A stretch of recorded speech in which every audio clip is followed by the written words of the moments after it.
The station covering all of the DMV. This is DC News Now.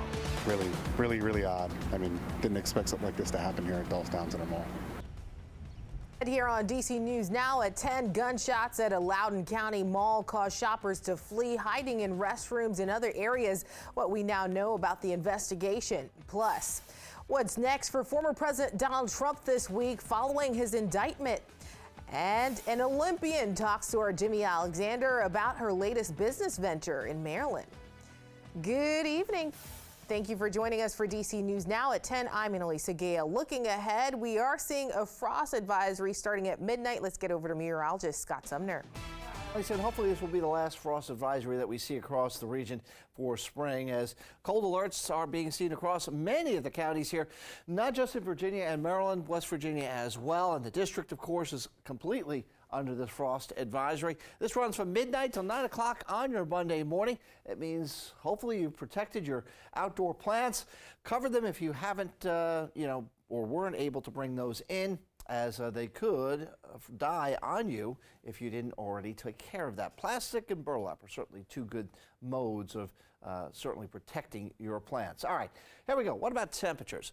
Well, we're down to 37 at Winchester this hour and 737 at Luray, but we're still in the 40s here at Leesburg and Fredericksburg, Culpeper, Hagerstown, Frederick, 51 at DC, and 48 coming in at Annapolis. And winds are fairly light out there, so as you head outside tomorrow morning, this is what you can expect across the entire region here. Pretty much a cold start with temperatures in the 30s and light southeast wind out there. It is certainly going to be quite chilly. And there is a look at the 7-day forecast. I want to show this early because I don't want everybody to be crying at home saying, Scott, are we ever going to get out of the cold? We will. Look at those numbers. We'll have another look at the 7-day forecast coming up in more detail in just a bit.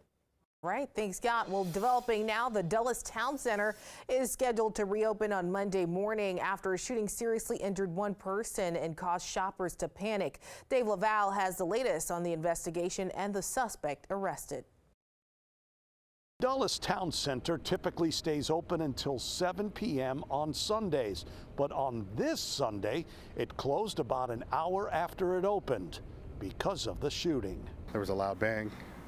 Everybody kind of turned around to see what happened. Muhammad Khan hung out at the Dulles Town Center food court Sunday when he suddenly heard a gunshot. Somebody had said that they had just been shot and hunched over. A lot of chaos. The shooting happened around noon on the second floor. Honestly, at first it was a bit odd because his friends that were standing next to him had cameras, so it seemed like I initially thought it was a prank. Loudoun County Sheriff Mike Chapman says the shooting took place after an argument between two men. We got into a little bit of a hands-on sort of argument there, and the shooter just went ahead and took a gun out and shot the victim. Deputies found the 21-year-old victim outside the Cheesecake Factory's exit with a gunshot wound to the abdomen. Deputies then went inside the mall and upstairs to the food court where the gunman surrendered without resistance. Our deputies immediately took him into custody, made sure that they proned him out, took him into custody and made sure that the situation was safe there for everybody else around and cleared the area. The suspect, who is said to be in his 30s, and the victim do not know each other. As for Khan, it's a moment he won't forget. Really odd. I mean, didn't expect something like this to happen here at Dulles Town Center Mall. 3 other people were checked for possible injuries while they escaped. Fortunately, they're okay. At Dulles Town Center, Dave Laval, DC News Now. Thanks, Dave. And an update now on a shooting on Martin Luther King Jr. Avenue in Southeast. Police now say there were 4 victims in the Sunday afternoon shooting. Police shared a lookout for a possible suspect vehicle just after 4 p.m. after they found 3 men who were injured in that shooting. Later found another victim at a nearby hospital. Right now, police are looking for a black car, possibly an Infiniti. They say an AR-15 was sticking out the window during that shooting. It was last seen heading southbound towards South Capitol Street. Also developing now in Prince George's County, police are on the lookout for a man who opened fire inside of a grocery store on Saturday. It happened in a Shoppers supermarket in Forrestville, Maryland, in the 2900 block of Donnell Drive. So far, no injuries have been reported. Police say the gunman drove away in a blue sedan. Well, it's been 2 days now since tornadoes tore through the Midwest from Arkansas to Delaware, with the death toll now up to 32 people. And aid is on its way to the areas that are hardest hit. Marcus Hunter from our sister station in Tennessee shows us how some are lending a hand. With thousands across the Mid-South affected by Friday's tornado outbreak, tens of thousands are coming together to help battered communities heal. Sunday morning, Majors Mark and Lori Hunter, along with volunteers, prepared meals to take to Wynne, Arkansas. Right after the threat is gone, then we move in and assess the situation and start looking at what the need is. Our responsibility is mass feeding and emotional spiritual care, so that's where we go into action. As you can see, Salvation Army volunteers heading to Wynne, Arkansas to give their time and to give food to those in need. And they say they're going to be there as long as there is a need. The community lets us know when the need is there, and we show up, and then whenever the need starts to dissipate, then we kind of pull back. Covington's police chief says the multi-agency coordinated emergency response in West Tennessee is so quick due to the relationships that have already been formed. We don't have to call them. They're just already on the way whenever they know. And then they're also ready to do whatever needs to be done. If it's directing traffic, if it's making food, if it's whatever that is. Survivors say through every storm, you can find a silver lining and a blessing. Blessed and highly favored. Well, you know that sometimes that's what the Lord do to have us to work together, to make us come together and communicate and do. So we got to do what we got to do. We have seen people have tears, but you know, I encourage everybody that's around here that we're going to stand together. Covington's Mayor Jan Hinchley and Governor Bill Lee said they are grateful for the giving spirit of Tennesseans. That's the part to get you. Yeah. How good people are to come out and donate their time, their money, their goods, and just, they're not looking for their name to be out there, they just want to help. There's been tremendous turnout from volunteers and churches and individuals. We've seen it here on the ground, you know, helping their neighbors and loving their neighbors. In West Tennessee, Marcus Hunter, WREG. And an update now on former President Donald Trump. He's expected to be fingerprinted and his indictment unsealed this week. News Nation's Robert Sherman has a closer look at what's next for him. Everybody's talking about the historic indictment of former President Trump, handed down by a New York grand jury Thursday. It's the first time ever criminal charges have been brought against a former president. The so-called hush money case involving adult actress Stormy Daniels has garnered the attention of press from across the globe, as the former president is set to be arraigned Tuesday.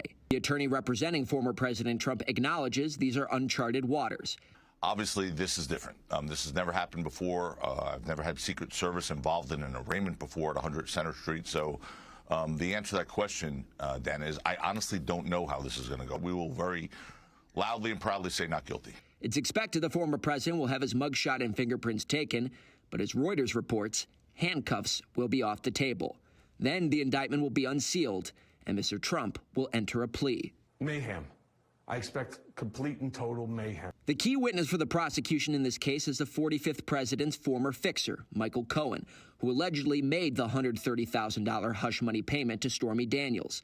Some have questioned his credibility since he's a convicted perjurer, but he insists his testimony is reliable.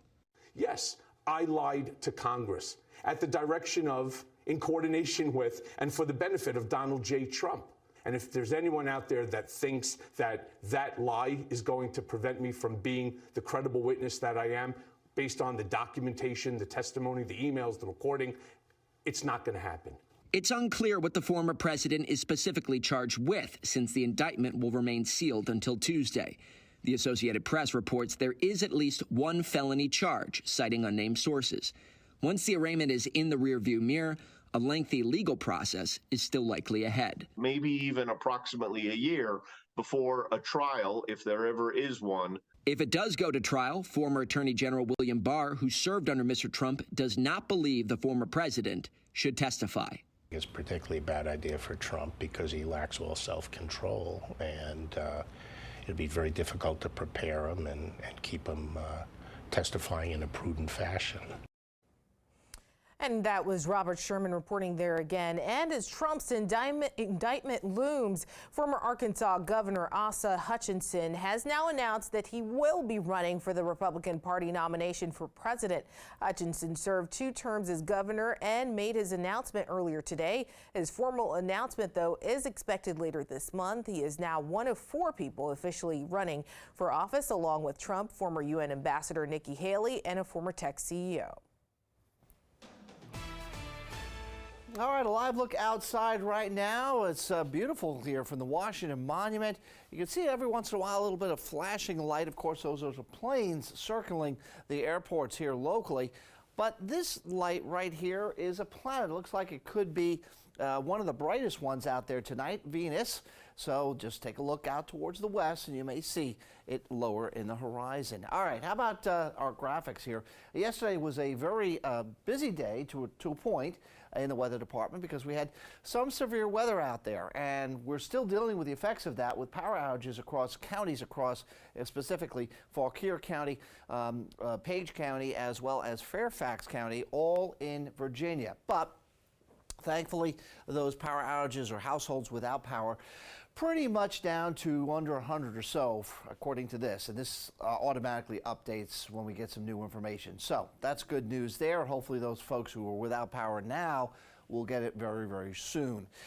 We're seeing a lot of cool air going to build across the area here. That's the reason for these frost advisories that not only impact our area, but our friends and fellow neighbors to the north in Pennsylvania, out towards the east in Delaware, and to the northeast in New Jersey. Clear skies being seen across the area. Now, what about tomorrow? Can we see anything tomorrow? No. We've got clear skies, so quiet weather. Where's any sort of severe weather? It looks like it's going to be in the upper plains here, part of the close to that Great Lakes region, and then down in the deep south once again. We'll talk about when we may see some severe weather in our backyard coming up in my full forecast.